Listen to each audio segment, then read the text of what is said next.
Je suis encore au lit, comme tu peux le constater. Tout à fait, non. Alors, Et je l'ai lunettes, juste redressé. Parce que... nous gardons les lunettes, nous sommes en face de soleil. C'est-à-dire que c'est une nuit qui ne s'est pas encore terminée et qui reprend avec quoi d'ailleurs Avec le pambagna de Mougins, spécialité de Mougins, qui est un pambagna au homard. On a enlevé le thon, qui est une espèce protégée, pour remplacer par du homard, qui est un homard bleu breton qui n'est pas protégé. Comme on aime la Bretagne, parce qu'ils ont des chaperons. Ah ouais, d'accord. Donc on va travailler sur quelque chose qui n'est pas protégé. Moi, généralement, oui. je me protège tout le temps. Enfin, attends, on recommence. Attention, je vais poser maintenant la recette pour de bon. Alors dis-moi, Dominique, qu'est-ce qu'on fait ce matin? On va faire le pambagna de Mougins, qui a été créé par Mougins, avec notre ami le boulanger Christophe, à qui on fait un peu coucou, parce que c'est un boulanger chanteur, il est beau le pain. On dirait une espèce d'énorme raviole, c'est Voilà, vrai? c'est ça. On le coupe et on le farcit. Voilà la différence. Avec des petits légumes frais de Provence, avec de l'ail, du persil, de la ciboulette, non c'est pas vrai, de l'ail et surtout du basilic. Voilà. La base ilique, ça veut dire en cuisine, c'est la base de la cuisine. Base ilique. C'est bien ça, hein? Ouais. Ce qu'il faut, c'est plonger la caméra dans ces légumes, parce que regarde un peu, ça c'est des... Ah oui, ça c'est... T'as l'impression d'être en Provence. Voilà pour s'en prendre du thym de la Regarde ces petits poivrons, ces tomates qui sont de couleur appétissante.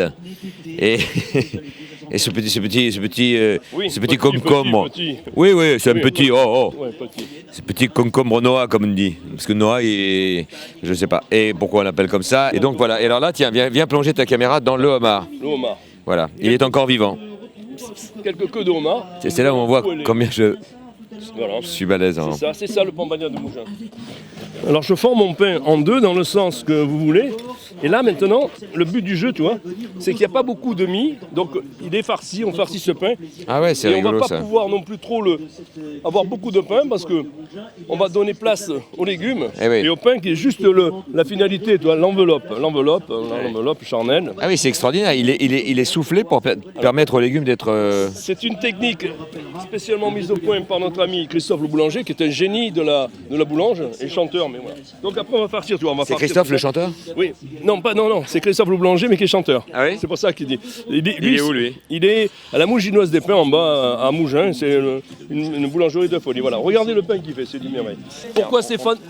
Pourquoi Stéphane Fraisse avec nous aujourd'hui? Parce que bien sûr, c'est un acteur que tout le monde connaît, qu'on apprécie beaucoup. C'est un fin gourmet, c'est un épicurien et surtout aussi un golfeur, un très bon golfeur. Et il a écrit un livre sur la cuisine, c'est ça? Alors en fait non, j'ai assisté ma femme dans un livre de recettes de cuisine inspiré de ses origines qui sont italiennes et argentines. Et ça s'appelle 9 mois de recettes et ça s'est fait pendant la grossesse de mon dernier enfant. Et voilà. C'est très appétissant, très savoureux et c'est surtout pas un livre de femme enceinte, quoi. Voilà. Et aux éditions Aux éditions. Alors, aux éditions, on peut le trouver. Voilà. Alors on fait sauter le homard. Comment on fait sauter? Vas-y. Vas-y. On le fait sauter, c'est-à-dire que tu le... Voilà. Parfait. Il est parfait. Je vais commencer la préparation d'un pesto réalisé de main de maître par Stéphane ce matin, c'est-à-dire c'est du basilic, de l'ail, de l'huile et quelques pignons. On a mis quelques pignons parce que c'est bon. Hein, parce que c'était sur rue, parce que pignon sur rue. Aux grosses têtes, ils l'ont refusé. C'est pour vous dire, parce que c'était trop bavard, pardon. Voilà, l'huile, un peu d'huile. Alors j'en mets toujours un peu d'huile. Hop, voilà. Ça c'est le geste qui tue. Ensuite, je vais découper... De l'huile, il y en a déjà énormément dans le... Mais le pambagna, c'est une base d'huile, à base d'huile. Je pèle la tomate. Pourquoi je pèle la tomate? Parce que la tomate doit être pelée. Pour peler la tomate, voilà, tout simplement, c'est un bronzage à point, voilà. Elle a été déjà passée sous l'eau chaude? Non, c'est de la magie pour moi, voilà. Une fois qu'elle est... Oui, bien sûr. Oui. Voilà. Comme disait Raymond Oliver à une époque, je m'en vais couper la tomate dans le sens de la longueur. Pourquoi la longueur? Mais parce que c'est mieux. Voilà. Ensuite, je farcis. Voilà. Allez, en gros morceaux. En gros morceaux, là je mets des gros morceaux. Là, il faut avoir des dents. Ça c'est la base. Voilà. Ça c'est la base. J'humecte un petit peu comme ça. L'artichaut préalablement coupé, on va le refinement. Je vais te le couper. Voilà. Tu vas te faire mal. C'est important ça. Hein. Si vous avez une montre à quartz, ne vous épluchez pas. On va en mettre, voilà, on en met ça et là, quelques tranches fines. On met dans le pambagna. Voilà. Ça, et là, c'est pas ça et là, voilà. On rompt les trucs un petit peu. On cuit le homard. Alors, c'est le homard, on le met à la fin avec le sauce. Tout a été lavé au préalable. Mais alors, ce qu'il faut quand même dire, c'est que tout ça n'a d'intérêt que si on a des super beaux produits. Voilà. Parce que ce genre de cuisine, ça ne supporte pas la médiocrité. Exactement. C'est tout est cru. qui le cuit. Sauf nous, nous qui Nous, sommes on est cuit, complètement nous on est cuits. cuit, mais c'est pour ça qu'on fait la Mais cuisine le crue. légume est cru. Voilà, Le cuisinier est cuit. Et le légume est cru. Petit poivron, donc toujours pareil. Alors, on le coupe comme on veut. Moi, je le coupe dans ce sens pour juste mettre une fleur de poivron. Ça, c'est fleur de poivron. Ah non, où est mon poivron? Voilà. Où on mettra un petit peu là, vous voyez, pour que ça fasse une jolie. Il y a déjà. Je sentais ça. Par exemple, le poivron, je l'ai fait goûter maintenant. C'est le pambagna de Mougins, il a une odeur spéciale. Hop là. C'est la deuxième fois, je l'ai déjà fait. J'ai déjà fait une fois. C'est lui qui m'a dit. Mais moi, je l'ai fait, c'est mon copain. Je suis obligé de faire ça. Évidemment. Et dis-moi une chose, moi je le digère pas par exemple. Ah, regarde, tu l'en mets pas, tu respires. Ouais, tu vois, non mais c'est vrai. Alors, le poivron cru jaune, je le digère pas. écoute, il faut pas. Si vous ne digérez, il faut pas en mettre. Donc vous avez vu cette recette. En plus, vous pouvez la trouver sur internet sur Mougins, lesétoilesdemougins.com. Donc elle est dessus.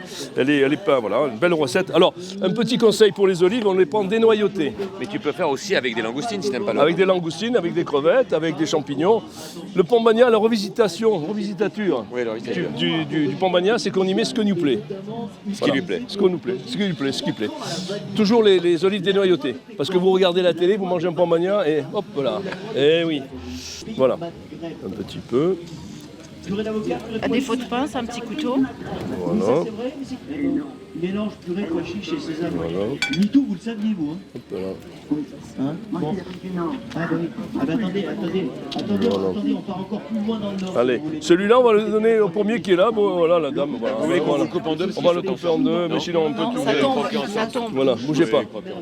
Merci, Voilà. c'est sympa. Mais oui. Conclusion, un pambagna de Mougins, ça se regarde, ça se déguste à Mougins et dans le monde entier, dans le monde entier. Merci Bravo. et à très vite.